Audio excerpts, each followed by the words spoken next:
Hello, this is VK3 Alpha Mike Lima, Burwood East, transmitting on 147.475, and the time is 10:30. Each night, as far as we can manage it, we put on a half hour's worth of pre-recorded material at this time as a sort of a placekeeper on this frequency for the crossband duplex contact that follows at 11 o'clock, usually with 3ACZ, sometimes with 3ARD, sometimes with 3XKU, sometimes with 3JIA and others. So if anybody wants to join at 11 o'clock, 439.225 is the transmit frequency if you have simultaneous receiving facilities for this frequency, and thereby you can work full duplex, and people are most welcome to join. Please note the frequency for a talk in 11 o'clock, 439.225 megahertz, 439.225. Tonight, another episode of Stephen Rapley's 1980s series Bright Sparks, tracing the history of Australian radio, particularly important as it was made at a time when many of the pioneers of the medium from the 1920s were still with us. So let's have an episode of that series where they were looking at Australia's shortwave broadcasts, starting well before the advent of Radio Australia in 1939, but including some information on that. This is the episode of that series, episode 8, the last episode in the series of Bright Sparks, Australia Calling.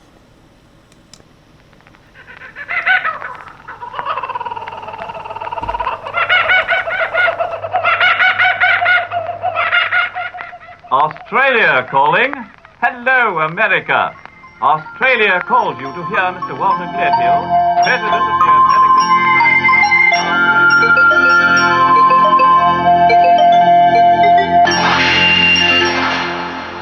The ABC Social History Unit presents the final program in the series, Bright Sparks, Australian Radio Stories, compiled by Stephen Rapley.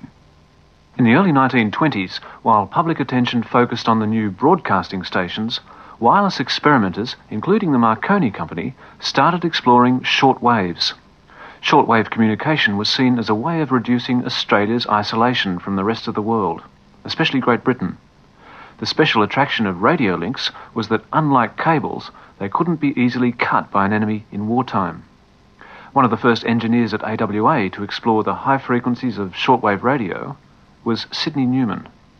In March 1924, my employer, AWA, sent me to Mr. Fish, later Sir Ernest, home at Vaucluse, with a second station at Willoughby, to listen for shortwave transmissions on 92 metres being sent from the Marconi experimental station at Poldhu, England. And to our astonishment, we successfully received the signals. It was on the 10th of November 1924 that we sent the first Morse signals from this country to England, and in April 1925 I was given the job of developing and installing a shortwave transmitter and receiver on the steamship Niagara, with duplicate equipment at Pennant Hills radio station, which proved so successful with daily Morse signals on the voyage to Vancouver and back that it created worldwide interest. Shortwaves were attractive because they covered a greater distance at less cost. Early in 1927, AWA launched the high-speed radio telegraph service called the Beam Wireless System. In September that year, 2FC organised the first Empire broadcast over AWA's experimental shortwave station, VK3AML, at Pennant Hills near Sydney. Gwen Gibson from 2FC.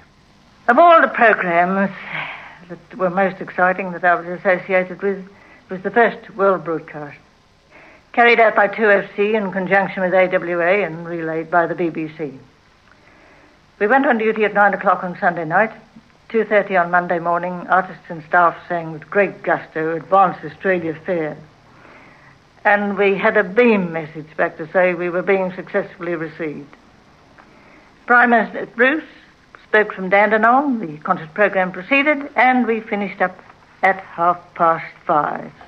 The reception in London was very good. The whole program was rebroadcast by the BBC, and press reports were most enthusiastic. For instance, the Morning Post considered, quote, "It was one of the most remarkable experiments in the history of broadcasting." Eric Burberry. There were 4 more Empire broadcasts before the end of the year, and all this was 5 years before the British began their own Empire service. This is London calling. London calling the Australasian zone through GSD 11,750 kilocycles, 25. AWA's shortwave stations continued their test broadcasts. Radio historian Philip Jeeves was a broadcaster at Sydney station VK3AML in the early 30s. We used to operate it from Sydney using one of 2CH's studios. The transmitter was at Pennant Hills. It operated on 31.28 meters. It was a very high-powered transmitter, and it went out to the world. It was the voice of Australia in those days, and it was the equivalent at that time of what Radio Australia is today. And various announcers, trusted ones only, I might say, were given the opportunity of running the programs on VK2ME. And also, this was very rewarding, reading the mail that eventually came in from people in all countries. And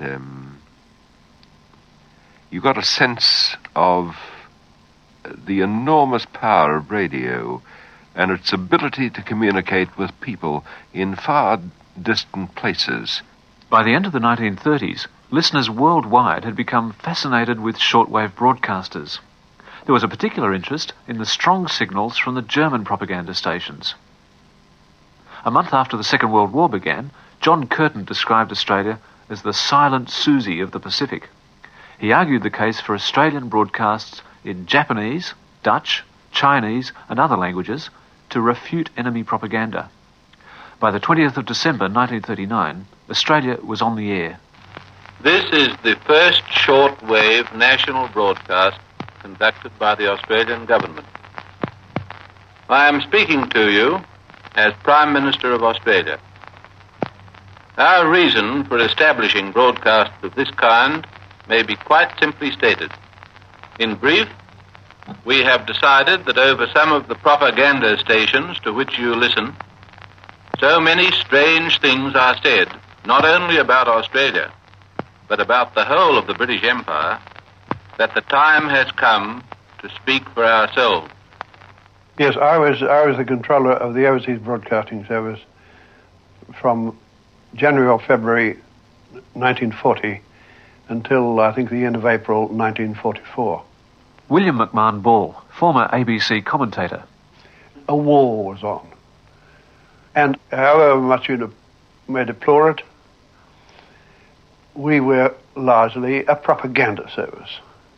We were trying to tell the world what a wonderful country Australia was, what a wonderful pride we had in lining up, first of all, with the United Kingdom, and of course, with the outbreak of the Pacific War, lining up with the United States, how proud we were of our allies, what wonderful allies they were, how they stood for freedom, civilization, and everything else, and how very unpleasant the enemy countries were. We tried, and with some success, I think, to avoid the crudest types of propaganda, the crudest types that indulged in trying to distinguish between races and speaking of the Japanese as an inferior race.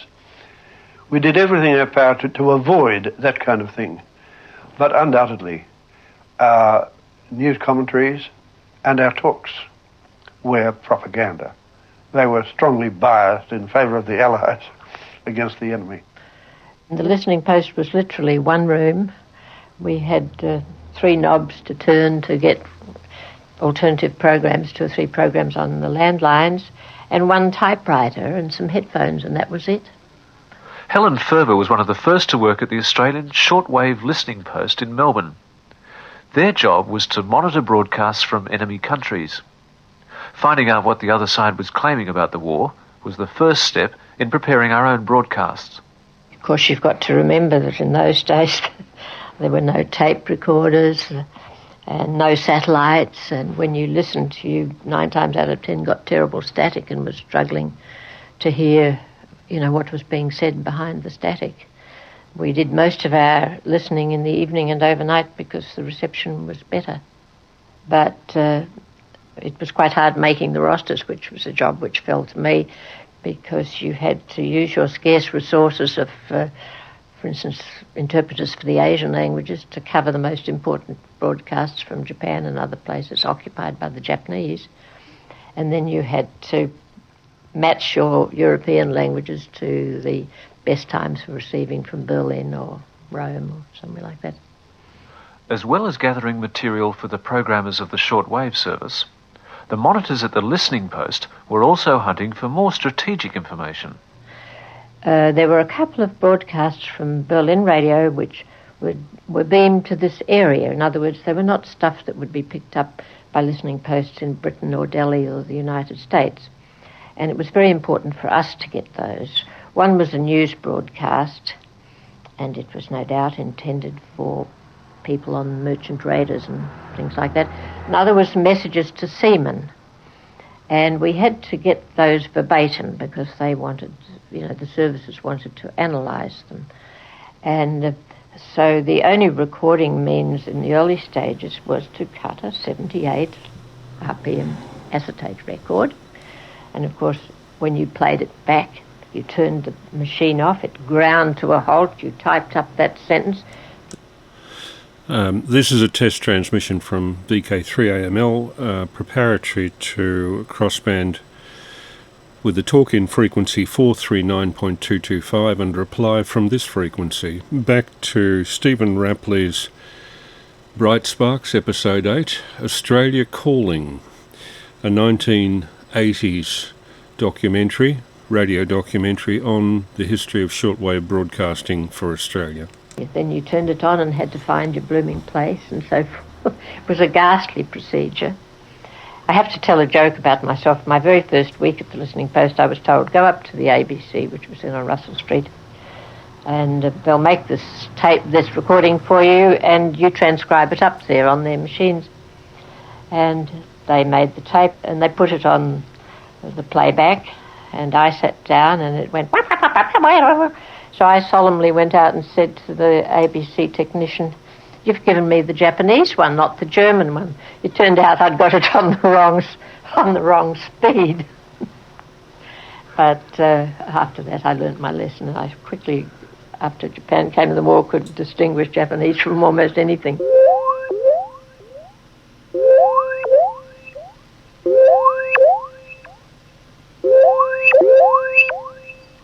They tried to make out that Australia was the orphan of the Pacific, and they emphasised our dependence on the United States and called us the 49th state of the Union, there being only 48 at that stage instead of the present 50. I don't think the Germans presupposed a great listening public in Australia, and the Japanese probably wouldn't have had any listeners at all, given the very few shortwave sets there were in the country and the very bad reception, most of the time the dreadful static. But they got the idea, which had been used by the Germans in World War I, of including broadcasts of letters or messages from our prisoners of war in their hands in broadcasts so as to induce people to listen, and they were very successful. There were something like 30,000 Australians in Japanese hands, and their relatives had no news of them whatever. Didn't know whether they'd been sunk or killed or whether they were prisoners. So, of course, as soon as the Japanese started these prisoners of war messages, the word got around. and people came flocking to the listening post. They'd heard about the listening post. What can you tell us about these broadcasts? Well, we, of course, were monitoring them very carefully. We were using our precious Edison wax cylinders to record them. We were noting them as we recorded them in case they didn't record perfectly. And we were passing the messages on, as instructed, to the military services, because only they could check the names and the service numbers of the people involved. So we weren't allowed to give these messages to the poor people who came to us, and that meant that they started, buying shortwaves, clubbing together to buy shortwave sets, and some people whose relative was in prison and was a prisoner and was broadcast would get telephone calls and letters from all over Australia from people who'd heard the broadcast and said, we heard this from your husband, from your son, from your brother. So they were getting these garbled reports, and it was very hard to get the names right, sometimes because of the static. After a bureaucratic battle, the names of POWs broadcast by the Japanese were eventually passed on to relatives. Sometimes the Japanese even interlarded something themselves, and we could identify that fairly readily because they did things like refer to Nippon and the Nipponese, which no Australian would have used. They'd have said the Japs and Japan. But one letter that was broadcast was from the late Rowan Rivett, who was an Australian journalist, to his then wife, and he went on and on about the beautiful tropical surroundings and so forth. And then he said, truly, this is a land where every prospect pleases. And of course, to judge by the pleased tone with which the Japanese announcer gave this message, it was clear he thought this was a great compliment. But of course, most Australians would know that I think it's a line from a hymn, ended, where every prospect pleases and only man is vile. And of course, the Japanese didn't know that. And they were very pleased at the compliment, On to victory!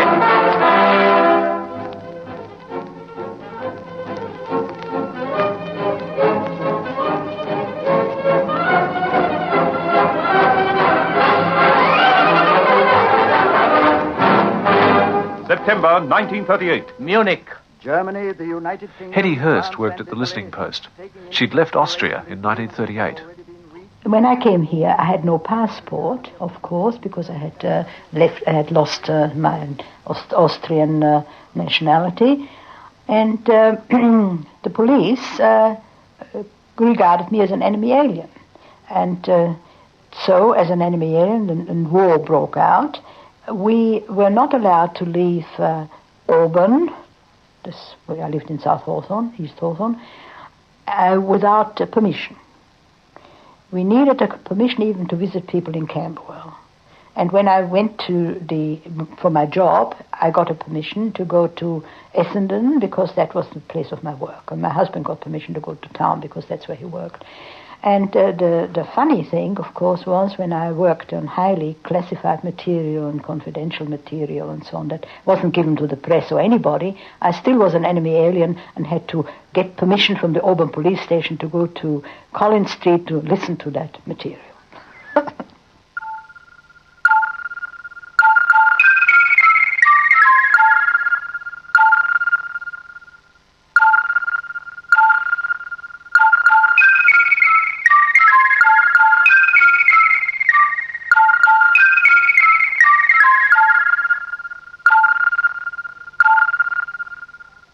So it was a Friday afternoon when McMahon Ball called me into his office and said, would you put up a notice on the board saying any mention of enemy naval activity in Australian waters to be reported at once to Commander Long?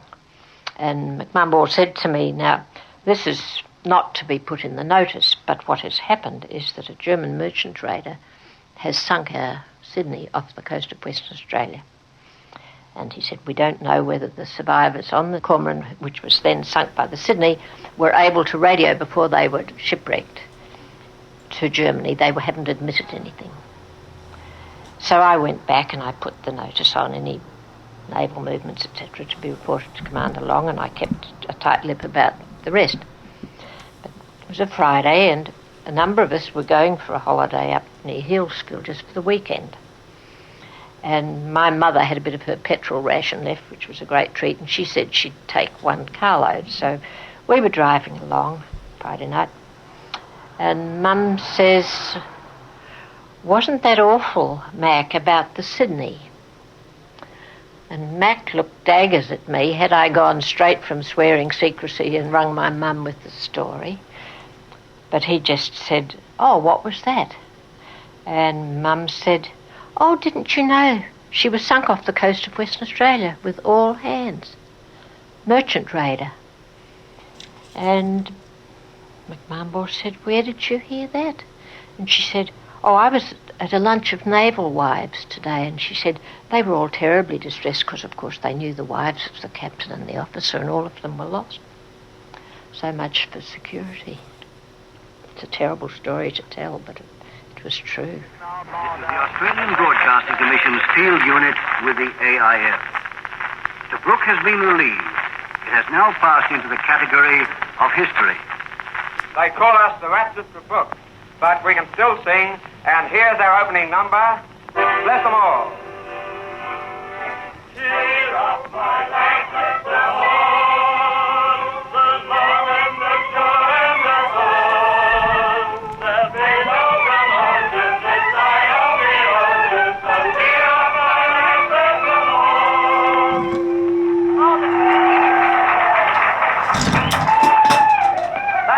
That'll be the day when the troop ships are heading back for good old Aussie, and we march down Martin's Place in our victory parade. Yes, I can see the scene now. There'll be the Prime Minister, the Minister for the Army, and all the other big shots. And the Minister for the Army will say, "Now, Mr. Prime Minister, here's the 6th Division from Libya and Greece. And here's the 7th Division from Syria. And here's the 8th Division who went to Malaya, and the Armoured Division, and all the militia boys." The Prime Minister will say, "But didn't we have a 9th Division?" The Army Minister will say, "Hell yes, I forgot. They're still in Tobruk." While the shortwave service broadcast Australia's view of the war to the rest of the world, the ABC's field recording unit brought the war back home. Len Edwards was one of the engineers recording the war correspondents' reports directly onto acetate discs. The discs were sped back to Australia to be broadcast. Some of the discs were 16 inches in diameter. They're fairly big discs, and the equipment was very, very heavy. The first equipment we had it weighed about 400 pounds, and this was quite impossible to cart around in the field. I'll just break in there to say this is VK3 Alpha Mike Lima with a test transmission up to 11 o'clock in 7 minutes' time. We'll be opening up with a talk-in frequency of 439.225 for a full crossband duplex contact to this frequency. 439.225. Back to the program material. Bright Sparks, 1986. An interview with people involved with Australia's shortwave broadcasting service. You had to depend on all sorts of different modes of transport and other people to help all the time. But the gear was very, very heavy, and it was very, very bulky. The first equipment we took out was, it was about 2 feet square, cubed in an amplifier, and the same thing in the disc cutting equipment. And then there was the 12-volt accumulators and the power inverters, which converted the battery power up to the 240 volts AC to run the equipment. So it was all very, very heavy and cumbersome and almost impossible to cart around unless you had proper transport. But transport was another thing, of course. We had to have motor transport or native carriers or somebody to help all the time. And this was very inhibiting as far as getting into places where you could really do good recordings. And it was very inhibiting from the point of view of getting into forward areas where you could really get actuality recordings. And that was the object of the thing, of course, to get actuality recordings. Hello, BBC. This is Chester Wilmot speaking at 30 seconds to 9 o'clock on the evening of March the 23rd. In 30 seconds from now, the buffaloes carrying the assaulting troops will begin to cross the Rhine. The Rhine is now dark. The surface guns and the machine guns which were firing... One in particular was when we had to carry it. We had it carried in behind a tank that was going forward. And you'd creep up behind this tank, shelter behind the tank, and then when the tank took off, you'd have to duck into a shell hole. And so we ducked into a shell hole and set up this gear. And, and then, I don't know whether we got seen or not, but anyhow, a few mortars started dropping around, and that was when the equipment got some shrapnel in it, and so that finished that one. Bill McFarlane worked with the first field recording unit with correspondents like Chester Wilmot. Quite often, if you went into an artillery area, you might be able to bring your vehicle up, and you might have to carry it in under cover of darkness, so you'd have to sort of stumble along as best you could, and then set up, you see. And Chester invariably wanted to go wherever the action was. So, and if that was right up forward, well, that was where you had to operate. In those days, it didn't worry me at all because I was relatively young, and no, it was never a problem. This is the Australian Broadcasting Commission's field unit with the AIF in Greece. When the Germans drove through into the plain round Salonika, Australian troops were holding an important pass which led southwards from Salonika. Through this pass, there was only one road, but over it, Greek and Allied forces, which had been operating in the plain, were withdrawn to stronger positions in the mountains. Behind them, but in front of the Germans, the road was to be blown up. Our sound truck, manned by Chester Wilmot and Bill McFarlane, waited all day long with the engineers who were to do the blowing up, and in the recording they made, you will hear the story of the day's incidents recorded on the spot. The engineers did a good job. In fact, they did so well that when the charge went off, the explosion blew us off the air. The truck shook and the cutting head lifted. And so you won't hear the noise of the actual explosion, but only the sound of hundreds of tons of earth crashing to the bottom of the gully. And now, here is the story of blowing the road.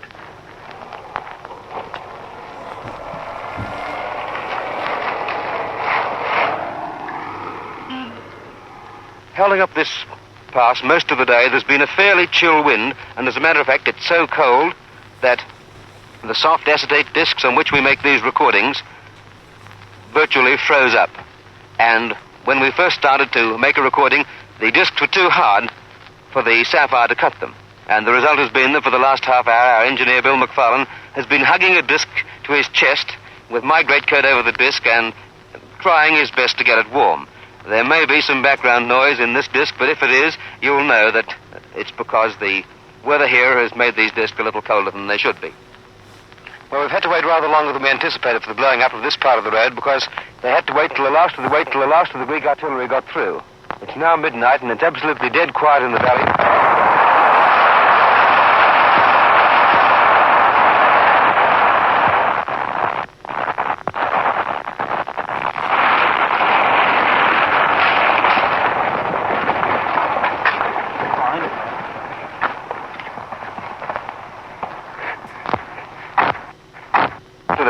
It was absolutely dead quiet in the valley. But since then, things have been disturbed a little. As you heard, there was rather a vast commotion, and rather earlier than we anticipated, the whole caboose went up, and there was rocks flying everywhere all around us, and as a matter of fact, they landed so near that we had to run for the shelter of the bank. Battles, of course, are very difficult things to record because they're spread over large areas usually, and you'd only get one very small section of it. You get plenty of background noise, of course, but that doesn't mean anything. Meant very little. But you could also get comments of the people who were in the actual area at the time. That was okay.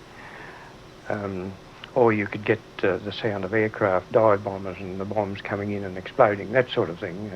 Those things were no problem, but it was very difficult to get what you'd call a battle. You'd only get small sections. And we'll leave Bright Sparks there. I'm now opening up, this is VK3 Alpha Mike Lima. I'm now opening up on 439225 We'll see who's there, and our most regular is Peter VK3ACZ, so I'll first of all call Peter. Are you there? Have no fear, ACZ is here. Okay, do we have any other takers? VK3AML? Nobody yet. Okay, Peter, how was your day? Neither you or I think, got a phone call from the Royal Melbourne Hospital to say that we passed away, so we can consider that a positive, even though the prerequisite doesn't include having actually carked it, so it would seem. The only radio I did today, Chris, was the round table net on the RBA linked repeater system. I already knew Sean, the Kilo Meister, wouldn't be on it, and he usually ropes in a replacement somewhere that could give Captain Snooze a run for his money. Tonight was no exception. He gave somebody a strength signal report coming in on the repeater system. Can you believe it? Oh my goodness. I was in the wrong place, and I won't be doing it again. Yeah, what can you say? I've often felt in the wrong place, particularly during contests and stuff like that. That's different again. Most people know one side of a radio from another, but to give a signal strength report from somebody coming in on a repeater that's a little bit, and no wonder the people there don't know which order to give their call sign or the call sign of the other station on. It's in fact, it's becoming a lot more common, and I'll be accused of all sorts of prejudice against certain licence classes, but the education system, I think, is letting us down.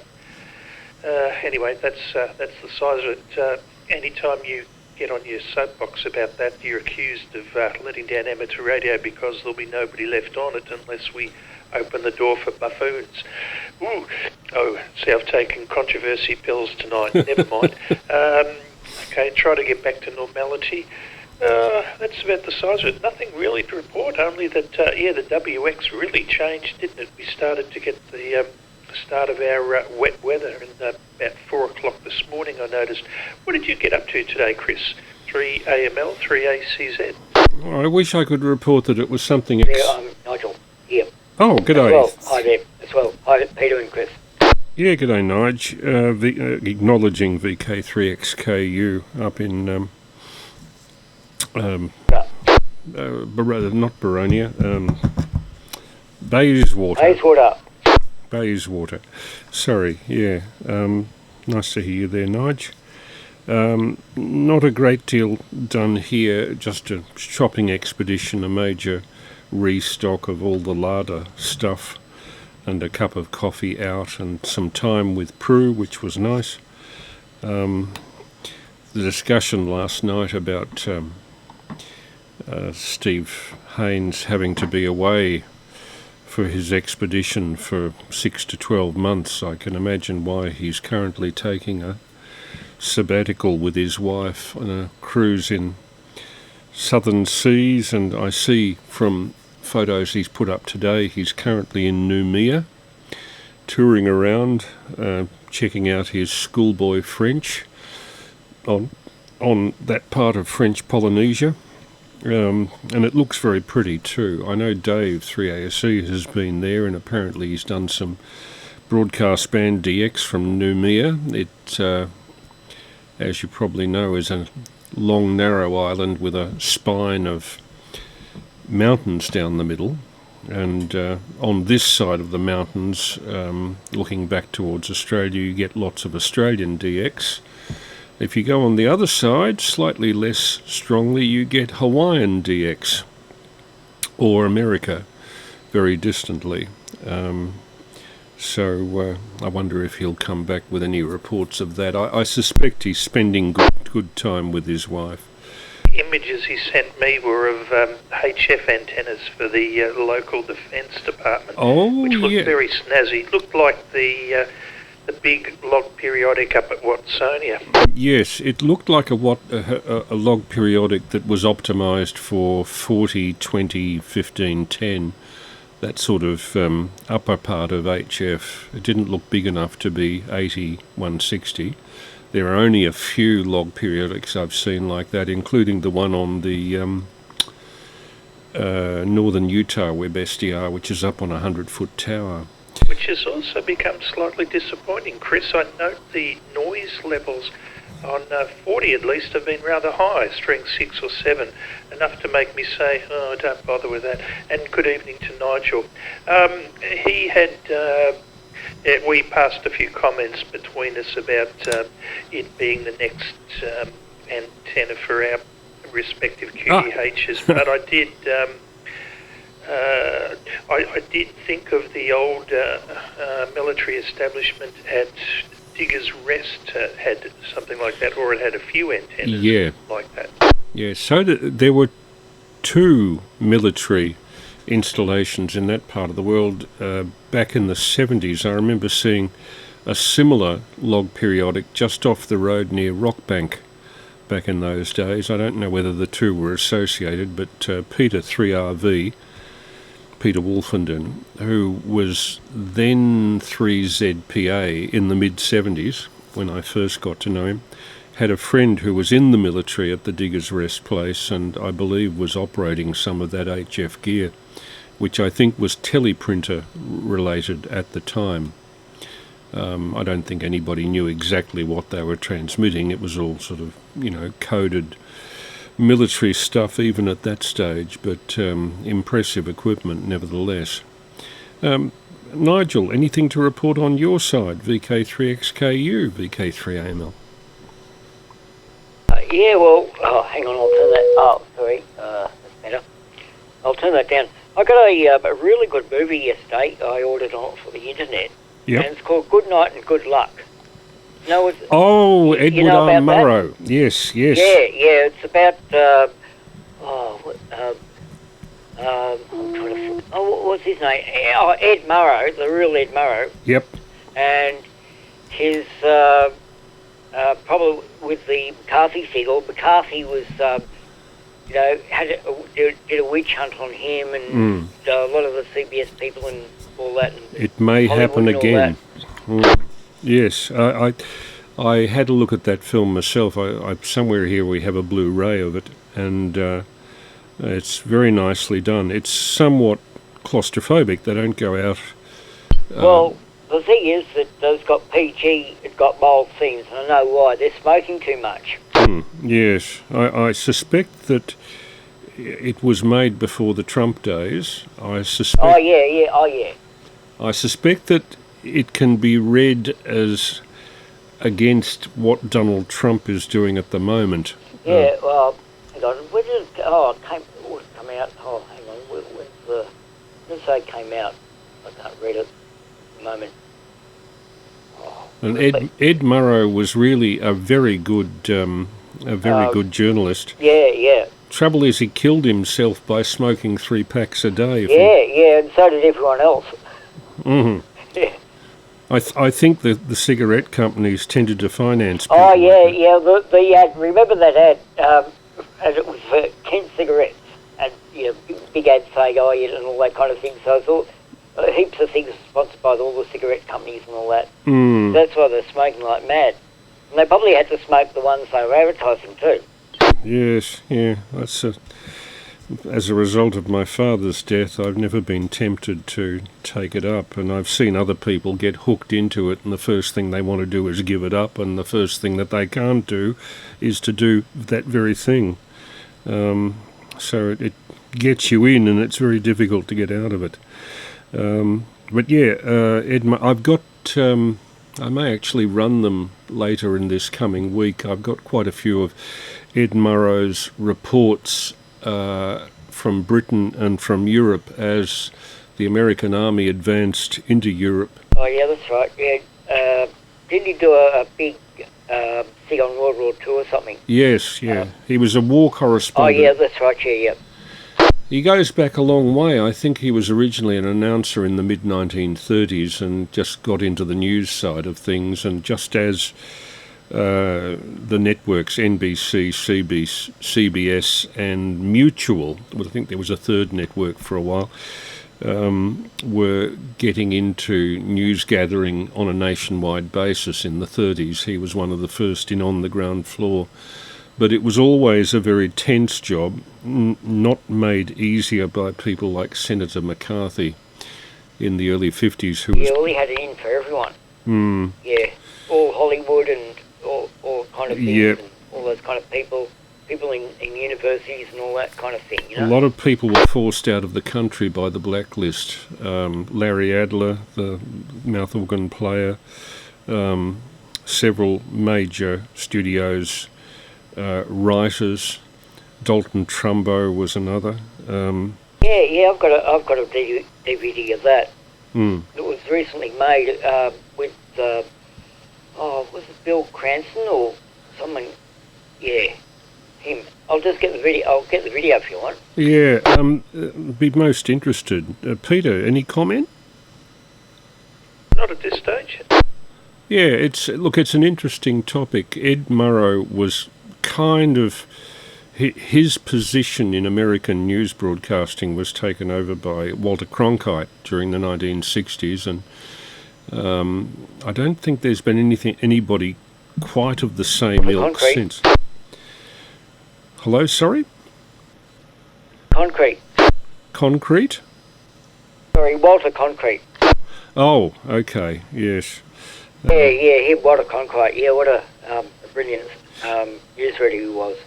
Years ago, before the National Film and Sound Archive was set up, I worked for a better part of a year, 1981, at the sound recording section of the National Library, and they had a set of, I think it was about 10 LPs, which were pressed, strangely enough, on coloured vinyl, bright red. I wonder why. And they were recordings of the court cases of the House Un-American Activities Committee, in which Tolson and Senator McCarthy were grilling a lot of relatively innocent people for their past involvement with the Communist Party. Were you or were you not a member of the Communist Party of America? I plead Fifth Amendment, blah, blah, blah. And it just went on and on and on. And eventually, I believe, McCarthy lost his mind. Yeah. He was a heavy drinker. Yeah, there's a lot of stuff about McCarthy on Wikipedia. It's quite good. Yeah, loved by some, not by others. There was a chap I met... This is telling stories out of school. There was a chap I met on internet many years ago who lived in a certain part of Wisconsin, which was very close to where Senator McCarthy is buried.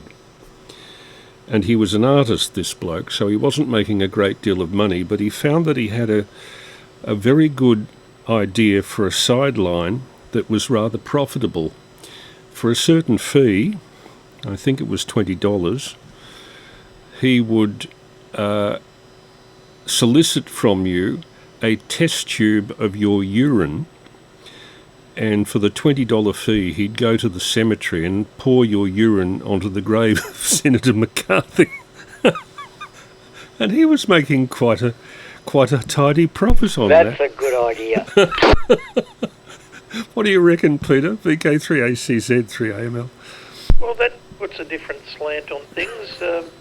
The more understanding procedure of sending some of your cremated ashes up into space has got nothing on urinating on somebody's grave. That's definitely from left field.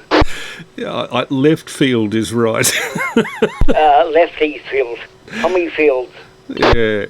Anyway, this was about 20 years ago when chat systems first worked on computer, and he was one of the first to pop up offering this service. I never availed myself of it. He had another friend who lived near where that ultra right-wing author, I'll think of her name in a minute. I think I blocked it out. The one who wrote 72, and my memory is starting to, not Gore Vidal, he was on the left, and... was it? Damn it, yeah. The woman. Now I've got a mental block. Ayn Rand.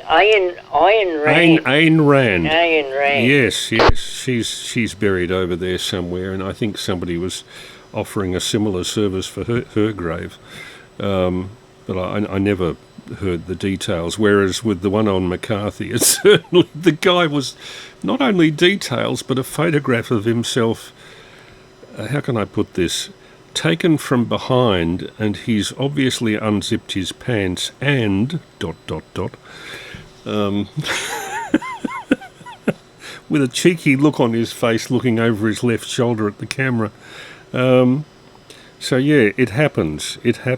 I mean, there's so many people's lives were either destroyed, at least for a Well, but you look at some of the Senate inquiries they have here. Yeah, well, nobody quite on that scale. No. Yet. It may yet happen. It depends a lot on the way the elections go, but let's just hope it doesn't get too extreme. Anyway, you obviously saw the film. I saw the film about 5 weeks ago, and I was very impressed. Prue and I watched it together, actually, over an afternoon. It's quite a long film, I think 2 hours and a bit.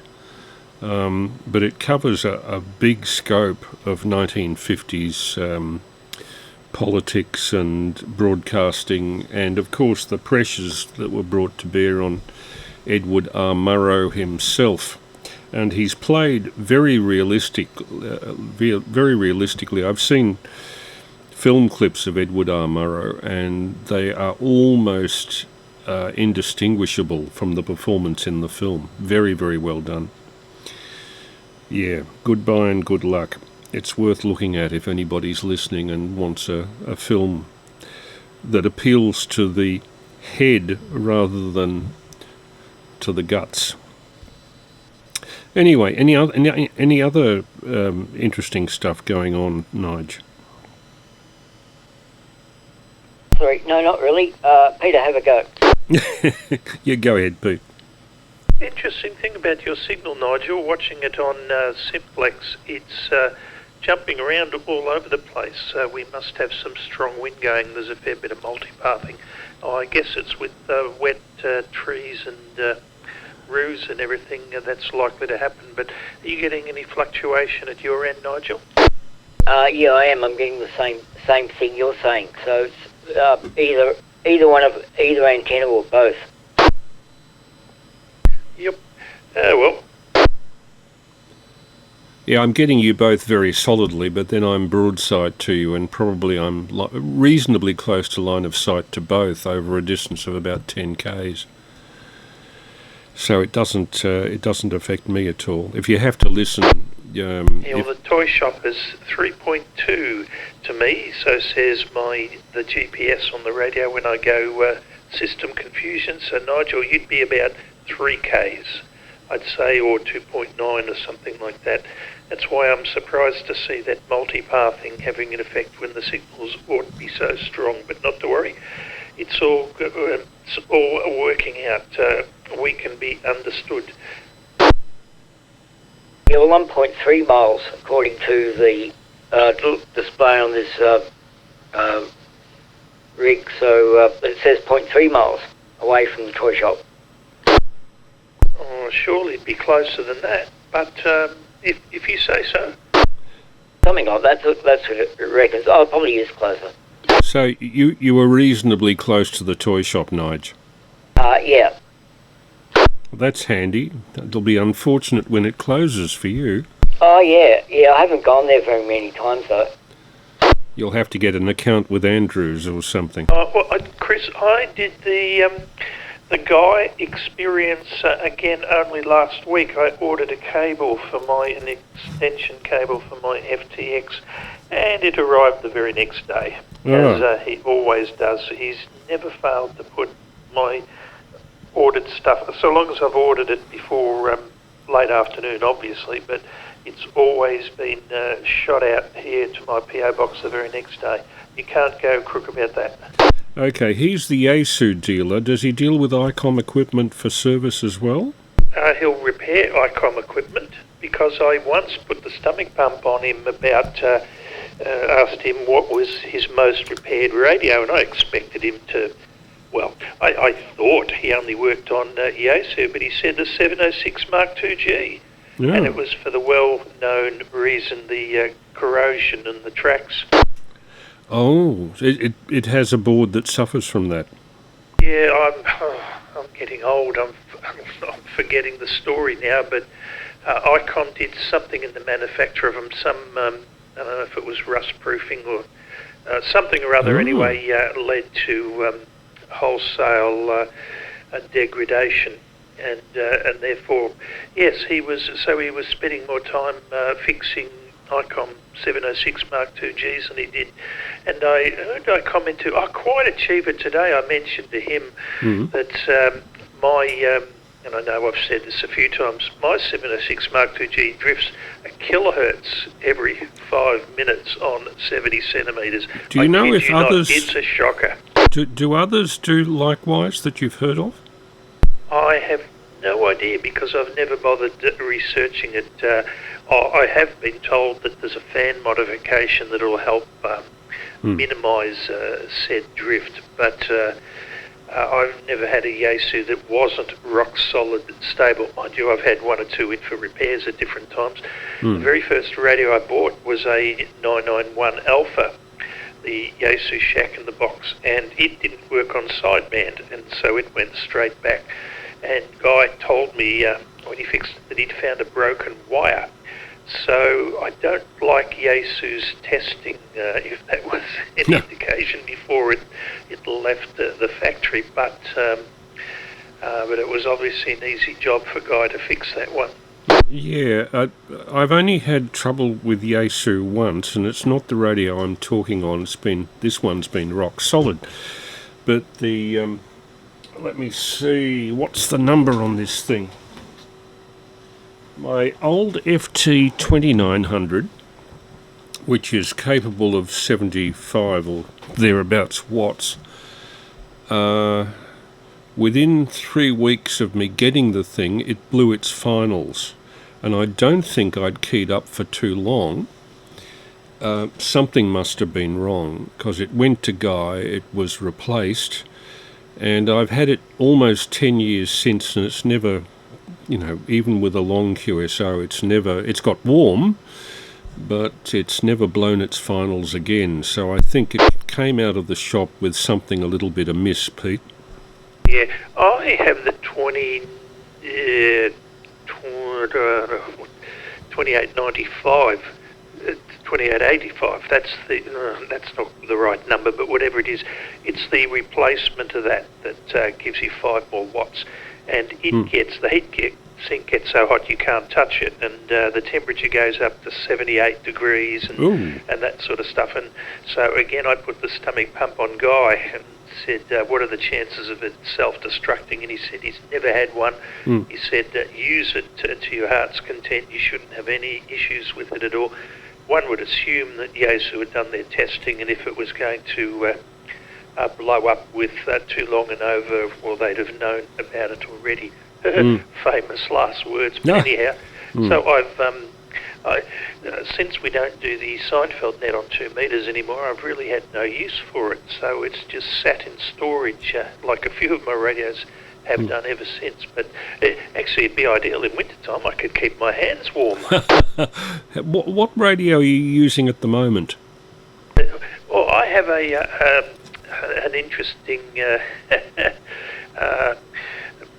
I decide sometimes the night before, but sometimes just before, which radio I'm going to use on the given day, because I've got so many of the FTMs. I'm currently using the FTM 310, which is the latest release from Yaesu. It came out just near the end of last year. And it's just your standard 2 and 70. Okay, the only thing I notice about it is that I think the modulation compared to the average the audio, is about 3 to 4 dB down on Nigel, likewise VJS. That was why yesterday I had to operate the last part of this net with my hand on the level control, because every time VJS would come on, he was something like 6 or 8 dB higher. I had to whip the level control down by a commensurate amount to stop feedback at his end.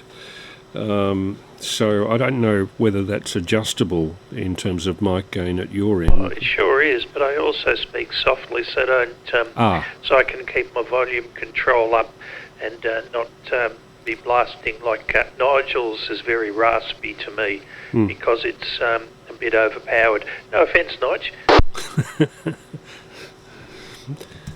My modulation too loud. What radio are you using, Nige? The FTM 300D. FTM 300 Bravo? D for Delta. D, okay. I'll have a look at that in a few minutes, see if I can find much on it. Yeah. So are you reasonably well set up where you are? I presume you're back home with the folks or something. Nige? 3XKU, 3AML. Yeah. What, with the folks? Yeah. No. Okay. You're in a unit or something at the moment? Unit. Ah, okay. So you've got reasonable freedom to put up stuff. That's good. It's very noticeable when I drive past. I can see his antennas and think, I wonder how he managed that with the body corporate. Yeah, well, kind of. Just doing it. Why, has the body corporate raised any problem? They did. But I put the antenna down a bit lower. Okay, and how are they now? They're okay now. I haven't heard any problems with them. So, they're fine, but I don't want to press my luck and put up too many more antennas, you see. Gosh, I know what you mean. There's a few people that say, put up more antennas, but I can't. I don't want to press my luck. Yeah. You know what I mean. Oh, yeah. And you're in the classic Yarra Rangers Council. Nigel could be attracting lightning. I better not suggest that to anybody in that block of units. No, my antennas are lower than the next door neighbours, which is a 2-storey, and they've got an antenna on the top of their house anyway. But Nigel, common sense never comes into any dispute with neighbours. Well, of course, that's right. My neighbours here, I on the surface, I have very good relations with them, but they go very quiet whenever I mention amateur radio. And at one stage, the guy next door said, "Oh, you're monitoring the Ukrainian transmissions," and at that stage, I was. The Ukraine war was just starting. And I said yes, and he said something to the effect of, "Oh, does that mean you're making your house a nuclear target?" Oh dear. Oh well. That's what I'm dealing with. Wow. And of course the other thing is you get some neighbours saying, "Oh, your transmissions are going to give me cancer and this and that and all sorts of things." Oh yeah. Oh yeah, right. What's that tinkle noise in the background? Are you getting phone calls? Yeah, I was getting a phone call. Oh, okay. You better attend to that. So you're getting tings. This is the first instance of tings on this net. It'll be his neighbours complaining about upsetting their television reception. Actually, I interfere with my own TV reception. Oh? Usually Channel 7 when I'm on, I think it's either 2 metres or this one, but it's rather annoying getting that horrible. Well, of course, I mentioned the other night that Channel 7 also stuffs up when there's any wind blowing, but I definitely see it on my TV set. Oh, yes, and the other one is 20 metres. Yeah, if I transmit on 20, I will certainly see it in my television picture. And I did at home as well. Mm. So we used to bugger up my own TV picture. I used to worry a lot that the neighbours would experience the same thing, because when you've got a a couple of long wires and a big vertical sticking up, it's going to be obvious where it's coming from. Okay. Having said that, there was no restriction whatsoever on the local dope growers who were always manufacturing a crop, and the constabulary were told about it and did nothing. So, yeah, I know who's the real menace to society. It's the ham radio operator. Oh, yes, yes. We often get the rough end of the stick. In fact, I wondered when Steve Haynes came round here the first time and did an audit on the station. This is about, it would be 8 years ago now that this happened.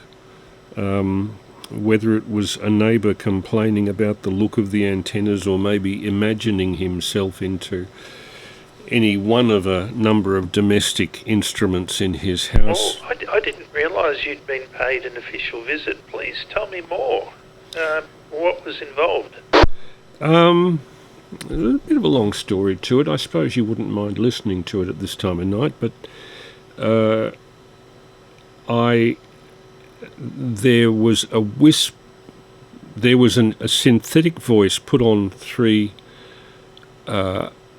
which is the EMDRC repeater, 147.175. What's the name of that? VK3R? REC. And in those days I used to use the repeaters. This is one of the reasons I haven't been on repeaters for the last 5 or 6 years. There was a chap putting, insinuating messages about me, mostly relating to the reason for me not having a car licence, and it was whispering things like, Chris Long, you ran over that girl, you killed that girl, that's why you haven't got a car licence. It was pretty vicious stuff. I mean, and it went on for years, and it got to the point where the operators of the repeater got jack of it. Not to mention me. I swallowed it for about 6 or 7 years, this going on whenever I was heard, or it ended up being accelerated. This is about 2018, to the point where every night at between about 5 o'clock and about 8 o'clock at night, you would hear every 15 minutes or so some insinuating transmission going on. So finally, after taking this for about a decade, I complained to the MDRC. I also complained to the department, enclosing recordings.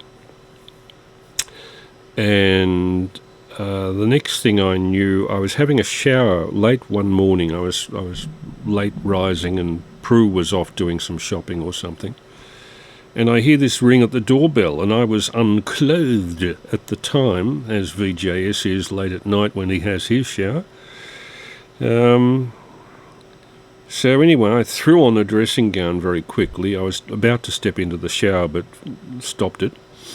And underneath my door were 2 visiting cards from the ACMA, which put the wind up me for a start. One of which was a Steve Haynes card saying, can we arrange a time for doing a little audit on your transmission. Anyway, Steve came around and took note of the radios that I had, which in those days included an AM small ships radio converted, I think 60 watt radio converted to 160 metres, and a couple of VHF sets, and a Baofeng that was actually legal. It had been limited to the amateur frequencies, thank God. Steve established that by pulling the battery pack off the back, and it had the necessary ACMA approved sticker on it. Anyway, he said, how about we have a cup of coffee? There are a few things I'd like to discuss with you. And I thought, what's wrong here? And he said to me, how much do you know about the transmissions on REC? Do you have any suspicions as to who it might be coming from and whether they have any motivation? And I said, well, there are some people that I had trouble with on CB that may be behind it, just as a very sick, sad, repetitive joke that they haven't dropped for 10 years. And he said, well, I'll see what I can do. He said, the MDRC is sick of it. No doubt you're sick of it. Everybody's bloody sick of it. I'll see what I can do. So I can only assume from what I subsequently heard, and he rang me afterwards, that they set up direction finding in Melbourne, somewhere down the Mornington Peninsula and in the Geelong area, and it proved to be a station in the Geelong area who had given me shtick on CB previously and apparently had no intention of stopping on this band. So Steve had a word to them, and while they may be very put out by all of that, it hasn't recurred and hopefully won't. Mind you, I stay off repeaters now. Now that I've got a decently set up station, good vertical antenna, 50 watts, 75 if I need it. I don't need repeaters really, unless it's somebody up in northern Victoria I can only contact via RMM, which will get me through to Dave's place at Neilborough up near Bendigo. But in general, I just avoid repeaters because, frankly, to be quite crude, they're shit magnets. VK3ACZ, VK3AML. 3AML, 3ACZ, please try and tell me something that I can disagree with. Yeah, sad but true. Well, I'm sorry to hear that you were subject to all that, but I suppose the positive that came out of it was that some action was actually taken. I think the positive that came out of it really was the knowledge that the RIs aren't all into confiscating gear and becoming a pain in the neck to amateurs, but that they would assist where it was necessary. What I wanted to ask you about, by the sounds of it, they were acting on a complaint made by you and or others, but you still got all your gear checked out. Is that how it worked? Oh yeah, he listed all of the gear here. I think there was only one suggestion that he made to bring me into being, what do they call it, compliant? Fully compliant, as he used to say, yeah. And that concerned my inverted L antenna, which at that time I hadn't used for transmitting, not only for receiving, and that is that the inverted L comes out of my window frame at a height sufficiently low that you can actually touch the wire. And that, as Steve rightly pointed out, if I had 50 or 75 watts going up that and some unauthorised person touched it, mind you, nobody has access to our backyard to do that, they could get nasty burns off it. So what he simply suggested is the first metre or so of that wire coming out of the window frame should have a piece of plastic conduit over the top of it. Very simple to implement. And avoids the danger of a severe RF burn. So that was if you are fully compliant, there's nothing to worry about, but I'm just uncomfortable with the thought that you're on the receiving end of all this stuff, and if your shack wasn't 100%, or as he used to say, fully compliant, you'd be in the poo too. That's a bit... well, I suppose the onus is always on us to be compliant, isn't it? So yeah, never mind.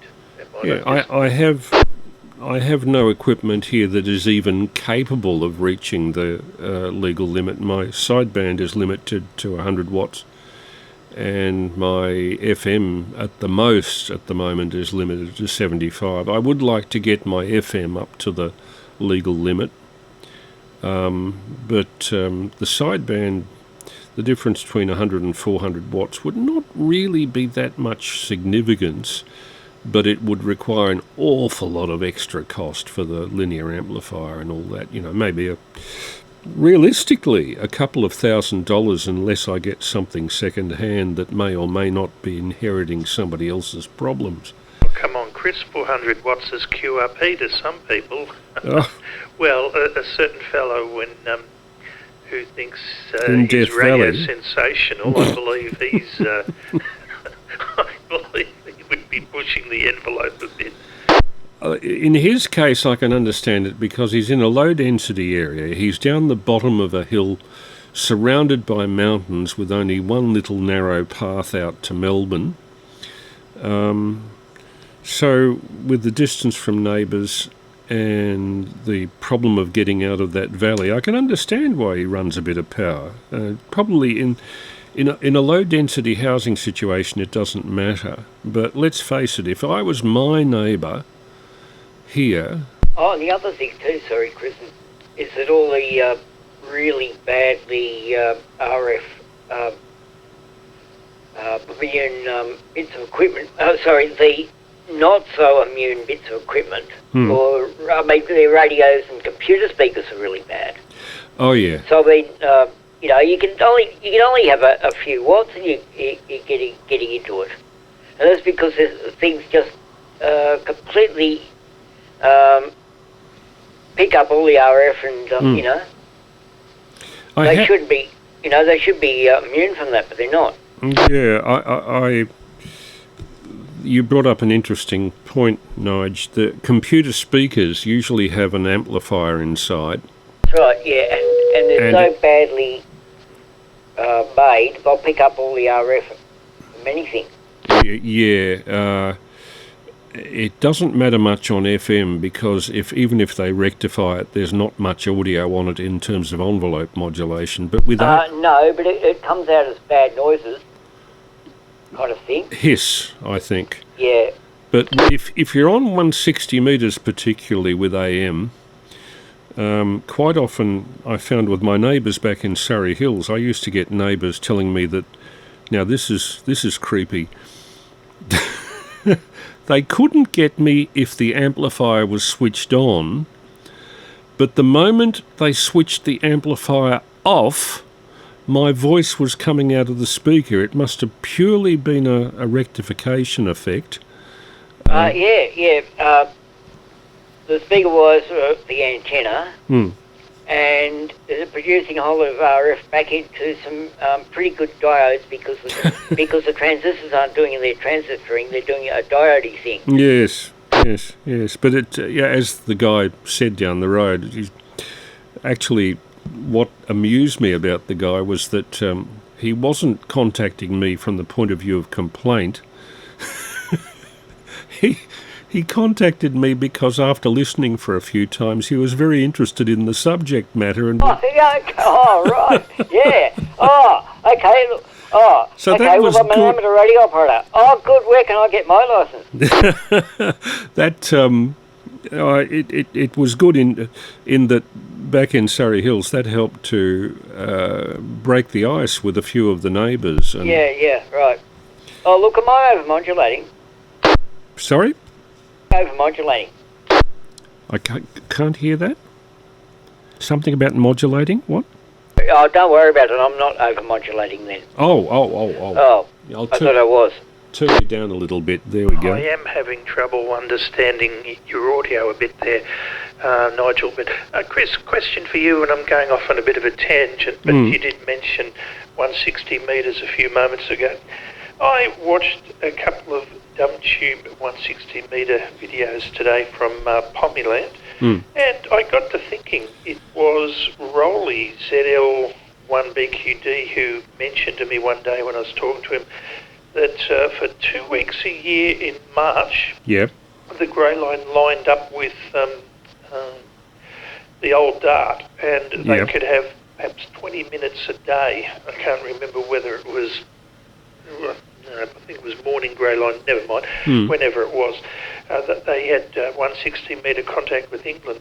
The funny thing is, and I don't know what New Zealand's band plan is, but I wonder if we would miss some of that simply because we only go up to 1875, whereas they've got, I think, all the way to 2 megs, the POMs. Are you familiar with getting reception from England over here on 160? I've never got England. I've got Lithuania, Estonia, the Baltic republics I got on the occasion that I was up at 4 o'clock in the morning, which doesn't happen often.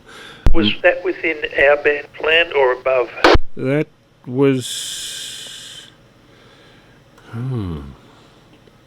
I think it was just above. I think it was about on 1920 or something like that. I'd have to look through my notes. It was back about 2017 or 18. It was a long while ago. But usually if I'm up at 4 a.m, it's because I've approached it from the other day's side. I'm not often up at that time. I'm usually unconscious. But if I was a DXer with an interest in 160, certainly grey line stuff would be the stuff I'd have as a high priority. And I remember talking to, now what was his name? He was a G-call originally. Alan Buttermont. He'd been one of the heads of defence electronics research in Australia, sent out to Australia during the war and had stayed here.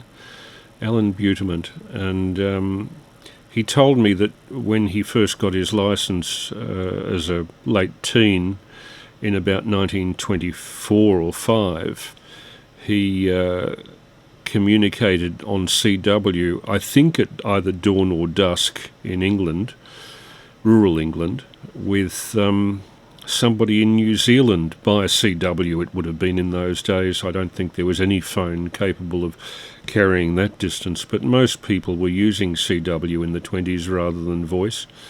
Voice was considered to be a special mode in the 1920s, somewhat like slow scan TV is now. It wasn't mainstream.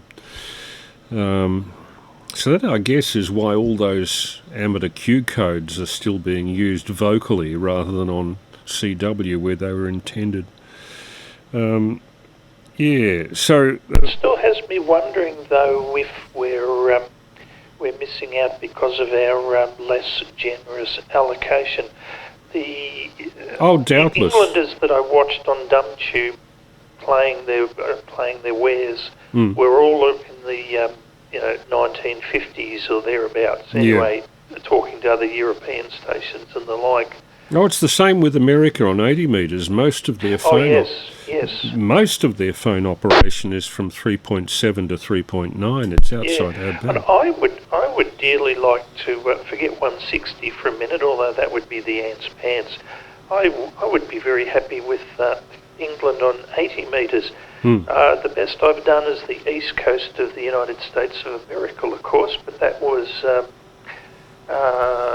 also on our DX window, about 3793 or thereabouts. I don't think I've ever heard Americans between 3.6 and 3.7. There's a problem with 160 metre.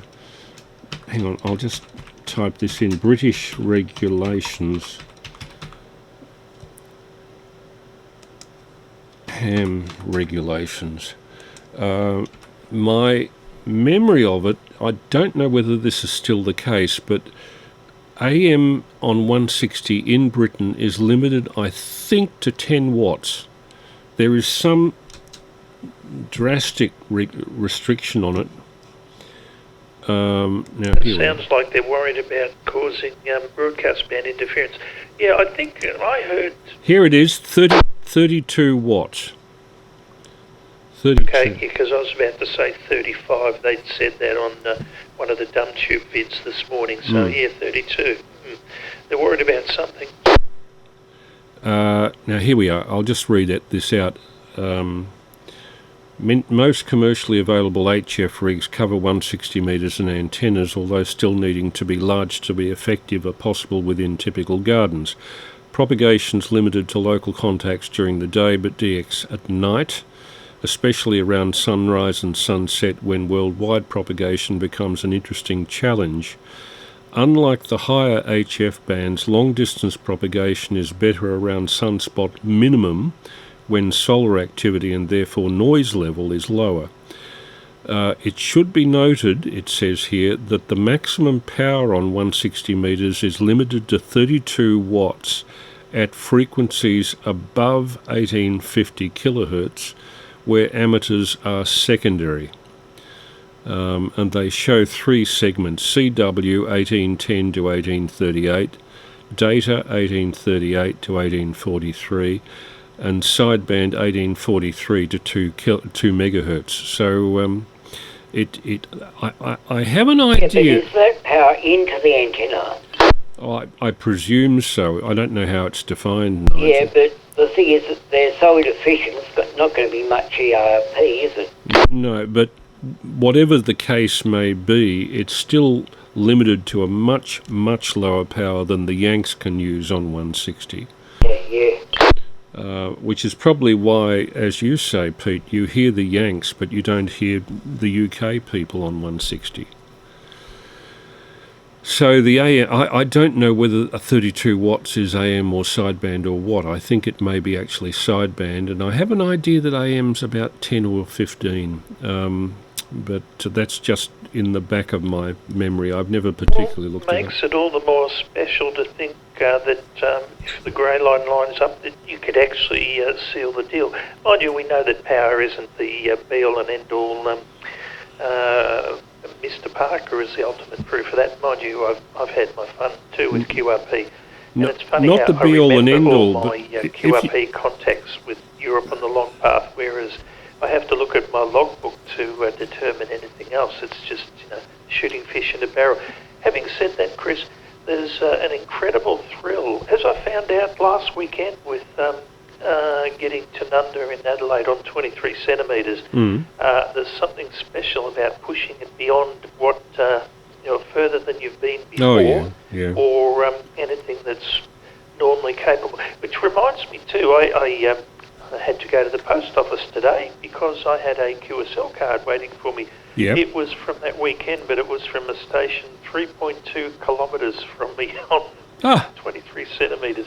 I don't think I'll be framing that one, but I immediately put a returned QSL card to good old Gavin in the mail. Oh, look, even on light beams, I've done 168 kilometres. Yeah, no, it was... Gavin must have been just giving out QSL cards to everybody he contacted, because he's the one who also told me that it had taken him 61 years to get over there to Peter in Tanunda on 23 centimetres. Yeah, he struggles with getting to VK7 given his location with that 2,000 feet of dirt. Yeah. So he beams at the city to try and bounce down to Tassie, and he does do it because I've heard him work 7 DC. In Burnie, I think it is, on 23. But I think he does better on Charlie Wobbly. I tell you what, though, he's also a gun with 6 metre meteor scatter and all that sort of stuff. Oh. But I decoded him doing Charlie Wobbly to Japan one time on 6 metres when you wouldn't have known the band was open and it was low in the sunspot cycle and all that too. So, pretty good station. Yes. Thrilled to get his QSL card, but surprised at the same time, and had a bit of a chuckle about the big DX contact I made. Yeah, interesting. It very much depends on which band you're talking about as to whether DX has been achieved previously or not.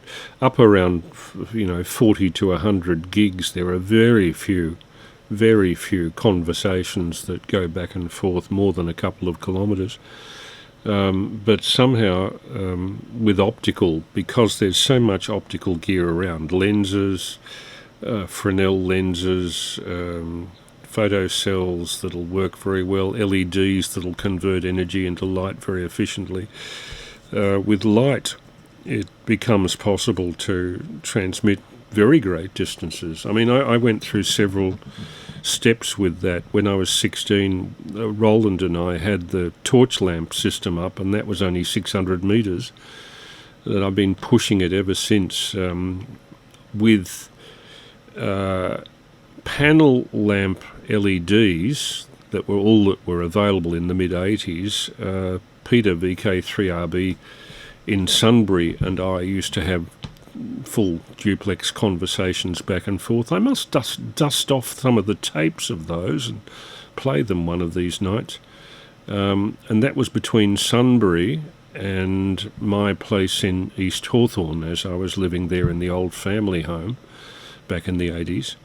And we had quite viable contacts. The only thing that made it slightly inconvenient was that I had the optical transmitting unit on the tin roof of our front veranda, and to transmit from the other end, Peter had to climb up a ladder and sit on the ridge beam of his roof in Sunbury. And that'd be pretty cool, Chris. That would at least be 35 k's. It was, I think it was about 48 k's. We measured it, or 41 k's. Okay, because I spoke with, he's now 3 US. He used to be 3 ART. Ray in Scumbury on the weekend, and QRZ said we were 60 k's apart. Okay. Yeah, well, I mean, this is Hawthorn compared to you, and you are, I think, about 25 k's, maybe 30 k's out of the city. Hawthorn is 8. So it's pretty good anyway. That's from Hawthorn to Scumbury is pretty good. The only problem with it was that the beam, about 2/3 of the way to Sunbury, the beam went straight across the landing of planes at Tullamarine Airport. And, at that distance, the beam wouldn't have been any interference to them like a local laser pointer would be, but it worried me a bit. And as the planes were landing, the infrared out of their exhaust, all that heat energy, was converted for the photocell. Every now and then there'd be this incredible roar over the top of Peter, and that was the infrared from jet engines interrupting the middle of the beam. That's interesting. So in the same way that you get all that funny multipathing on your TV set when a jet flies over, you've got it would interfere with your stuff as well. That's very interesting. As you standing on a high hill with the light beam receiver and panning it across the city, where there are gas discharge street lights, some of them sodium vapour lights, where there are neon displays flashing away at 100 hertz. You hear all sorts of funny noises as you put the headphones on and scan it around. One stage I was listening to the sound of car headlights. I was in Anderson Park in East Hawthorn. This is 50 years ago. And I had the receiver lens and photodiode trained on the Southeastern Freeway, Monash Freeway it's called now. And as the car would hit bumps, you would hear the vibration, the ringing of the filament of the headlamps in the car. Bong, bong, bong, bong, bong, like that. Oh my goodness, that's amazing. Yeah, the modulation can come in all sorts of forms. It's, some of it mechanical, some of it electronic. Generally, as you pan across a town, what you hear is 100 hertz hum, because the lights are lighting up on each half cycle, positive, negative. So instead of being 50 hertz hum, you hear it frequency doubled. Yeah. Oh yeah. Yeah. Any comment, Nige? No, that's all.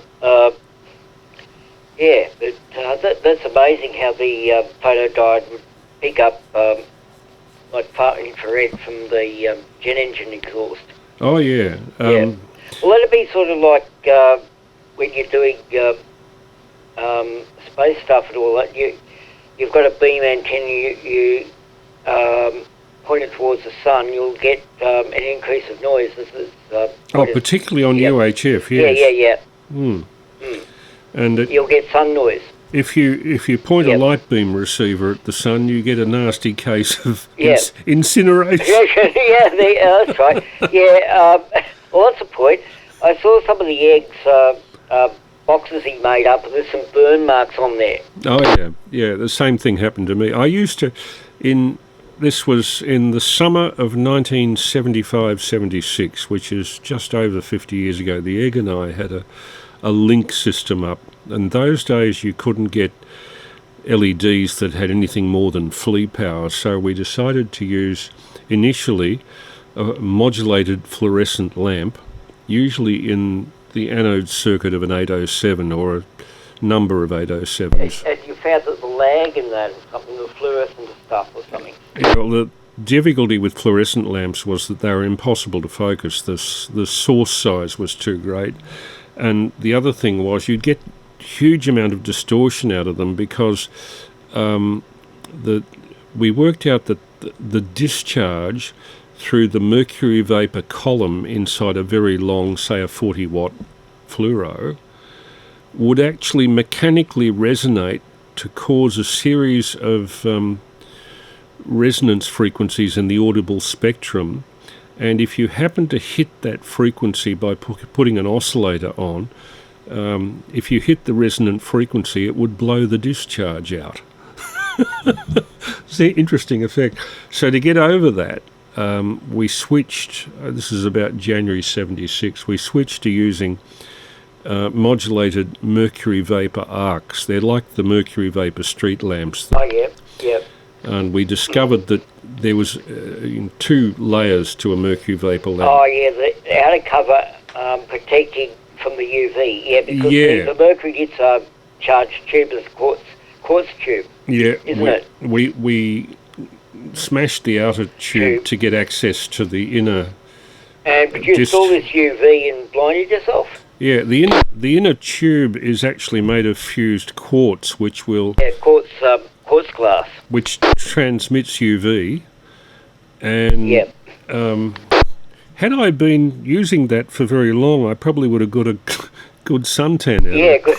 Yeah, that's right. And hang on, was it? Yeah, something. In hot summer weather, the UV transmissions we had, cataracts. They would attract moths, just hordes of moths. Yeah. And you'd get modulation feedback from the moths flying in. Yeah. Into it.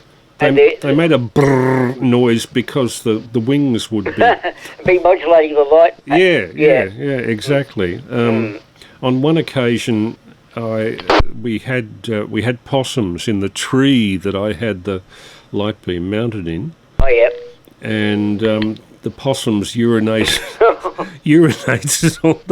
on the mercury vapour arc, and there was a very loud bang out of the tree. I don't think the neighbours were very impressed with that, particularly as we were experimenting at about 1:30 in the morning. No. I've still got the tapes of that somewhere stashed away too. So most of these things I did experimental tapes. Sorry, you haven't said much in a while, Pete. Oh, I'm block your ears, Nigel. Are you having any trouble understanding Nigel? Because he's getting so much reverb back. It's not, the squealing feedback, but I'm having a lot of trouble understanding his speech. I did notice that the microphone that he's using is sort of humped response with a lot of response in the mid-range, not too much in the upper frequencies. So I'm listening through headphones. Oh, look, am I talking to it too closely, am I? Yeah, well, listening on headphones, it's much easier. Oh, yeah, okay. Or keep the volume down from your... But if Chris hasn't if Chris has no trouble understanding your delete reference, it's just, I've been struggling a bit. It could be, Pete, that you have loudspeakers, 3-inch loudspeaker would resonate at the same frequency that Nigel has his frequency response hump, if you'll pardon me saying so. It's hump day. Humping, eh? Yes, it's hump day. But yeah, the light beam was a lot of fun, still is, but the next step that we've got to take, as I've said to Maddie on a number of occasions, and we've had a bit of email about this, the next step is to make the links fully digital, with digital modulation of the lamps, which is easy to do with LEDs. Yeah. And with modern LEDs... Quite a big frequency rate there, into the megahertz or something. Yeah. Or more. We could get 2 or 3 megahertz with ease and 10 megahertz with a bit of design difficulty. The problem The problem with modulating really high power LEDs is mostly the lead wires are soldered inside the chip with a series of very fine gold wires. Now, at lower frequencies, if you put high frequencies into that, no problem. But if you start getting up in the megahertz range, the junction capacitance of an LED, particularly a 30-watt one, is it's like throwing a you've got to, there's so much current you've got to put through it because of this capacitance. Drive it from a low impedance source. And the trouble is that if you drive it with too much high frequency stuff in 10 megahertz region, you blow the wires to the chip. Because it's like trying to modulate a 0.01 microfarad capacitor. I get you, There's so much capacitance across it, it shorts the thing out. And the amount of current it takes to drive the system becomes fairly high as you increase the frequencies. That's why I think a lot of people are using laser diodes, because their junction capacitance is much, much smaller. The source size is much, much smaller. But the problem with them is atmospheric turbulence, because once you start generating something with coherent wave... the atmosphere decoherence that term. Yeah, that's the problem. Yeah. So, you're working against the medium that... I mean, there's no point using a laser for its coherence and that. Mostly not. No. Over a short distance it would be fine. Yeah, over long distance there's no point. Except for its intensity, I suppose. And it's, as you said, you could modulate with very high frequency. Yeah. It as I say, up to about a megahertz or two would be no problem. In fact, I was discussing with Maddie the possibility of using an old-fashioned dial-up 56K modem with the system, but I don't know whether there's a latency limiting time between two modems that might limit the system. But light beams are well suited to that, because like we're talking at the moment, it's full duplex. That means your return error correction is coming through continuously, which speeds the system up very considerably. So light beam communication for digital has several important advantages. And I want to investigate that, but we'd have to, first of all, get the modems into the system with suitable software, and then try it over a reasonable distance, like, more than 20 Ks. Should be easy to set up once the system is going, but, it would take somebody like Matty, hinting Matty if you're listening, 3ARD, or somebody with those sort of skills in computer programming to set it up properly. It would be a little bit beyond my skills unless I called in some computer people. Maybe I should ask the people at my local computer repair shop if anybody there is interested in giving it a try. It's an interesting question. Sorry, Peter, I hope this is not deviating too far off your sphere. It is, but that's not your fault, that's mine. I was just thinking, finally, a digital system that might actually work, Chris. What was it that 3GG said, that digital communication is another way of saying it doesn't work? Something like that, Oh no, hang on, just do RTTY through it, radio teletype, through the light beam. Oh, that's digital. If I had a half ton of RTTY equipment going... that sounds good. And don't ask me to repeat it, but that's what it sounds like when it's working. I know. These days you do RTTY with computers anyway. I know that. I have seen RTTY equipment working. It's very impressive, but not terribly practical these days. Well, no, and you can't get the paper or anything or whatever, Well, imagine having to... there's so many moving parts. Have you ever seen it? Yeah, I know. But they're very well made. Oh, they'd have to be. Imagine the tens of thousands of dollars that it would cost to set up a complete system. I know some amateurs have got the stuff second hand, but all of those little, pivots to have to But hang on, a maintain. typewriter's not that much simpler.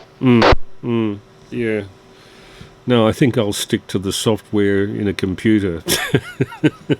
But, interesting possibilities anyway. Anyway, it's 12, fellas. Is there anybody else who'd like to join us on 439225 before we close? Yeah, VK3OZI. VK3OZI, g'day. How are things in beautiful downtown Emerald? That'd be downtown Hallam. Hallam, things sorry. are doing all right. Just in my office at the moment, mucking around with some Linux rubbish, stuff that I don't understand, and just listening on the side. As you may have heard, that my radio is now working properly and there's no feedback.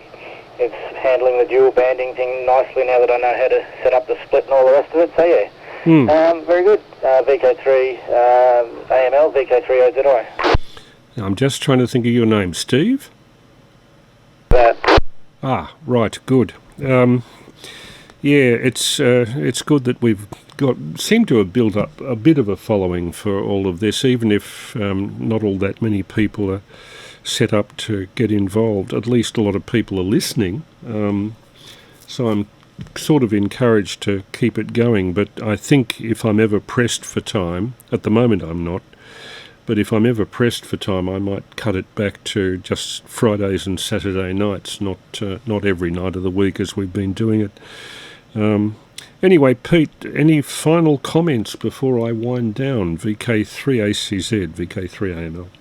No, Chris, just the usual. Thank you very much for offering your services with the crossband. Good night to Nigel and Steve, and I hope to do it all again in 23. Maybe I will have my 100-year-old sweetheart again today, all things being even. After that, maybe I might actually get on radio. I've deliberately had 2 days of rest after a big, exciting weekend with the 160-metre action for the Trans-Tasman, as well as the tropospheric ducting, of which, again, trying to talk to somebody on the link system tonight who didn't know what tropospheric ducting was. Oh my goodness. Anyway, so all that aside, yeah, I've given myself a couple of days off. Mind you, if I'd seen a park on the air come up on the spots from Moreton Bay, I would have very quickly deployed an antenna. But anyway, so it's been a bit of a rest for HF. I might get back into it today, depending on the WX. Good night to all. Thanks, Chris. This has been VK3ACZ. No worries, Pete. Any final comments from you, Nige? No. I was just thinking about those LEDs. What about the big Cree ones or something? They're all servicemen, aren't they? They don't have any fine wires. No, they do. LEDs went through 3 stages to get to where they are now with ultra-high output LEDs. The first stage, of course, was beefing up existing indicator LEDs by increasing the efficiency of the conversion process, which they steadily did up to about a limit. Then they brought out what they called a Luxion back about the year 2000, where the chip was actually sitting on a slug, which in turn was connected to a very efficient heatsink. They still had the anode wire, just a fine wire, didn't they? Yeah. With those, the emitting chip was like an upside-down pyramid with the top cut off, a truncated pyramid, with the sides of the pyramid by total internal reflection, reflecting all the light forward through the base of the pyramid.